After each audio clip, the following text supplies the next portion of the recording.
வெங்கடேஸ்வர சுவாமி கேட்ட மாதிரியே குபேர கடவுள் 14 லட்சம் தங்க காசுகளை கொடுத்து ஒவ்வொரு 100 காசுக்கும் 1 காசு வட்டின்னு சொல்லியிருக்காரு. இதுக்கப்புறம் குபேர கடவுள் இது எல்லாத்தையுமே யுகத்தின் முடிவுல அசலை மட்டும் எனக்கு நீங்க தரணும்னு ஒரு ஒப்பந்தத்துல கையெழுத்து வாங்கியிருக்காரு. மறுபடியும் குபேர கடவுள் நீங்க கையெழுத்து போட்டதுல எனக்கு சந்தோஷம் தான், ஆனா ஏதாச்சும் ஒரு சாட்சி கையெழுத்து இருந்தாதான் நீங்க கேட்ட பணத்தை நான் கொடுப்பேன்னு சொல்லியிருக்காரு. இதை கேட்ட பக்கத்துல இருந்த பிரம்மன் நான் சாட்சி கையெழுத்து போடுறேன்னு சொல்லியிருக்காரு. இதுக்கு மறுபடியும் குபேர கடவுள் ஒரே ஒரு சாட்சி, ஒரே ஒரு மகன் மாதிரி, அது இருந்தா என்ன இல்லாட்டி என்ன, நீங்க தப்பா எடுத்துக்கலனா எனக்கு இன்னொரு சாட்சி கையெழுத்தும் வேணும்னு சொல்லியிருக்காரு. இதனால 2வது கையெழுத்தை சிவன் போட்டாரு.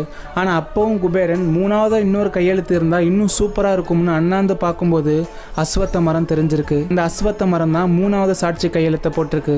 இதுக்கப்புறமா தான் குபேர கடவுள் வெங்கடேஸ்வர சுவாமிக்கு அவர் கேட்ட பணத்தை கொடுக்குறாரு. குபேர கடவுளை பத்தி நீங்க என்ன நினைக்கிறீங்கிறத கமெண்ட்ல சொல்லுங்க.